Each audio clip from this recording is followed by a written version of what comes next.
Hello everyone, welcome back to channel Mr. Copper. Channel yang akan membahas seputar brand-brand ternama untuk kebutuhan traveling Anda. Mulai dari koper, backpack, dan aksesoris travel lainnya. Tentunya hanya di channel Mr. Copper.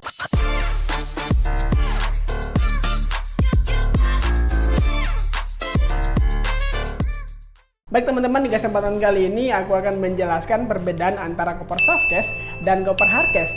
Tentunya dari dua jenis bahan ini memiliki keunggulan dan kekurangan masing-masing. Seperti apa videonya? Simak terus video lengkap ini. Baik teman-teman, kita bahas terlebih dahulu jenis bahan softcase. Nah, bahan softcase ini tentunya kalau kita ketahui memiliki dua jenis bahan. Yang terkenal adalah bahan nylon balistik. Di beberapa brand terkenal seperti Tumi ataupun Samsonite dan lain sebagainya menggunakan bahan-bahan seperti itu. Kebetulan kali ini aku punya jenis koper dari brand American Tourister. Tentu brand ini juga sudah sangat terkenal banget. Ini adalah salah satu serinya yang bernama Bass Rolling Tooth. Tentu kalau kalian lihat dari model ini sudah pasti digunain pada saat kita menggunakan kabin pesawat atau kita bawa di kabin pesawat. Tidak mungkin kita taruh di bagasi karena ini sangat berisiko banget dengan modelnya seperti ini.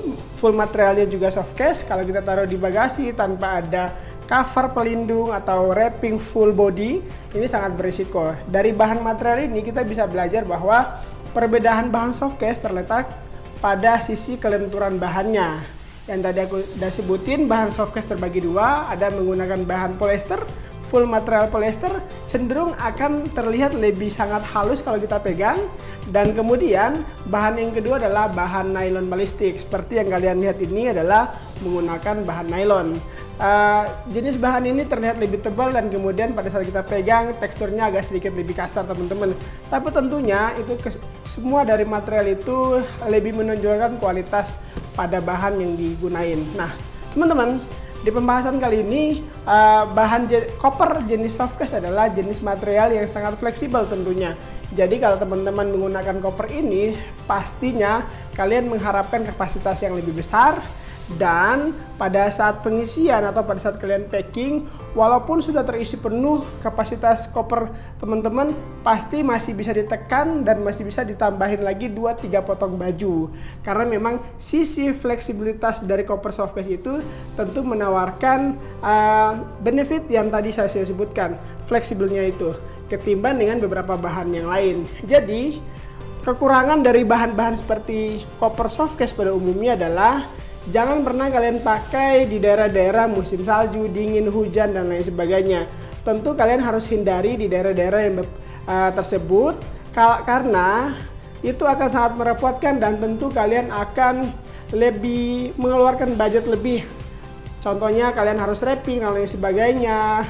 Jadi saya sangat sarankan ketika kalian pergi ke tempat-tempat atau negara yang lagi musim salju, musim hujan, dan lain sebagainya, jangan pernah menggunakan koper softcase. Nah, kekurangan dari koper softcase lainnya adalah sangat tidak direkomendasikan kalau teman-teman kebetulan dari luar negeri balik ke Indonesia bawa oleh-oleh berupa barang elektronik dan lain sebagainya. Benturan koper softcase ini sangat terasa terhadap barang yang dibawa, alias barang di dalam koper itu sangat terasa. Sangat riskan banget kalau kalian menggunakan bahan softcase karena pada saat benturan koper ini sangat lentur pada bodinya.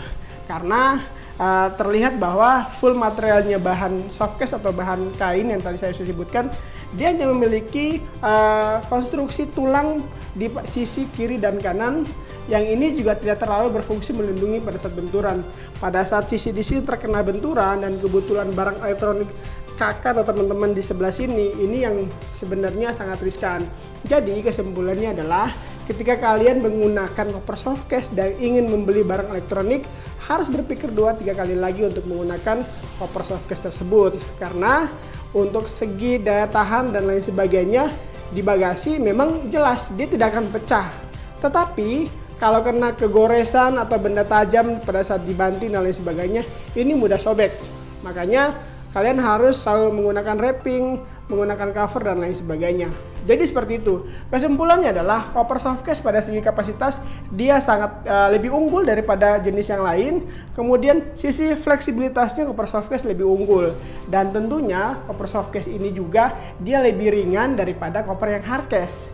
Jadi mungkin itu aja penjelasan untuk koper softcase. Kita lanjut perbedaan dari koper hardcase. Baik teman-teman, kita lanjut untuk pembahasan jenis bahan hardcase. Nah, bahan hardcase ini sangat menarik karena di beberapa tahun terakhir para pengguna traveling lebih cenderung menggunakan bahan hardcase. Kenapa? Karena bahan hardcase menawarkan berbagai macam benefit, diantaranya warna yang sangat menarik, kemudian safety pada saat benturan dan lain sebagainya. Tentu bahan hardcase ini sangat melindungi barang bawaan teman-teman. Jadi bahan hardcase yang seperti kalian lihat ini, aku punya seri terbaru dari Rimowa Essential tipe Slave. Artinya dia akan berbeda dengan Rimowa Essential biasa yang tidak menggunakan kantong depan. Jadi ini kalian jangan terkecoh, ada kantong depan ini memang dari berbahan softcase teman-teman. Ini bahan kain juga. Dan ini materialnya sangat kuat banget. Nah ini fungsinya kalau kita bicara sedikit soal koper Rimowa ini kantong tambahan pada saat teman-teman isi laptop, tab, ataupun aksesoris lainnya bisa di depan sini. Nah aku akan bahas perbedaan softcase dan hardcase. Nah untuk koper hardcase yang tadi aku udah sebutin, dia memberikan pilihan warna yang banyak, kemudian tentu keamanan pada saat di bagasi lebih terjamin karena umumnya koper hardcase itu full materialnya adalah berbahan hardcase dari berbagai jenis material. Kita tahu bahwa jenis material hardcase itu ada poly ABS yang paling terendah, dan tingkatan poly ABS ini juga dibagi teman-teman. Ada poly ABS micresin dan lain sebagainya. Kemudian yang kedua ada polikarbonat. Nah polikarbonat juga berbagai varian teman-teman. Ada polikarbonat makrolon yang lebih elastis. Nah yang paling tinggi ada di polipropilin teman-teman. Polipropilin mungkin sangat banyak direkomendasiin para pengguna koper pecinta tanah air tentu sudah tahu bahan ini sangat rekomendasi banget, dan yang paling tinggi di bahan aluminium. Biasanya bahan aluminium ini di beberapa brand tertentu punya ciri khas khusus menggunakan bahan tersebut. Nah teman-teman, apapun material yang tadi aku sebutin, sebenarnya bahan hardcase punya tujuan tertentu adalah menawarkan sisi safety-nya lebih terjamin ketimbang bahan softcase. Karena secara body tentu ini sudah melindungi full. Jadi kalau tadi kalian menggunakan koper softcase tidak disarankan untuk membawa barang-barang elektronik dan lain sebagainya.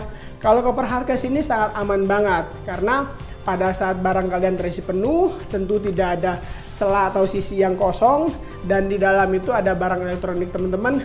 Pada saat dibontang-banting, sisi keamanannya lebih terjamin menggunakan koper berbahan hardcase. Yang terpenting adalah kalian harus mengisi full sehingga tidak ada ruang pada saat dibontang-banting di bagasi pesawat. Yang berikut adalah hardcase ini dia menawarkan benefit yang lain berupa tidak akan tembus hujan pada saat kena hujan, air, percikan dan lain sebagainya. Tentu hardcase ini sangat aman banget teman-teman ketimbang bahan softcase. Karena kalau teman-teman berpergian ke luar negeri, traveling ke luar negeri di daerah-daerah hujan dan lain sebagainya, musim salju dan lain sebagainya, itu harus menggunakan koper yang softcase, harus menggunakan tambahan pelindung berupa wrapping, sarung koper dan lain sebagainya. Tetapi kalau teman-teman menggunakan koper hardcase, apalagi material fullnya aluminium dan jenis kopernya frame lock, tentu itu sudah sangat aman banget. Tanpa kalian menggunakan wrapping atau sarung koper, koper itu sudah sangat melindungi barang bawaan yang kalian bawa di dalam.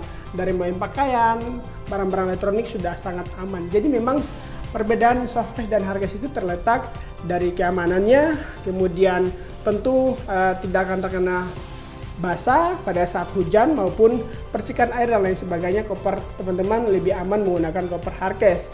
Nah untuk kekurangan koper hardcase terletak pada kapasitas yang terbatas, dan tentu sisi fleksibilitasnya sangat terbatas karena koper hardcase ketika sudah sesuai dengan kapasitas koper tersebut, namun kalian ingin menambahkan beberapa barang atau bawaan tambahan, ini sangat menyulitkan pada saat teman-teman packing.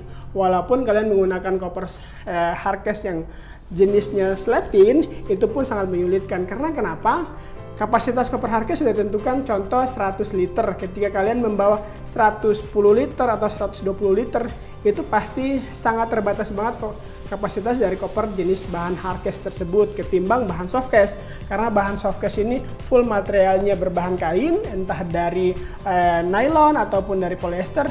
Ini memiliki sisi fleksibilitas yang sangat berbeda dengan bahan hardcase tersebut. Nah teman-teman, di sini aku menarik sebuah kesimpulan bahwa tergantung kebutuhan teman-teman pada saat traveling.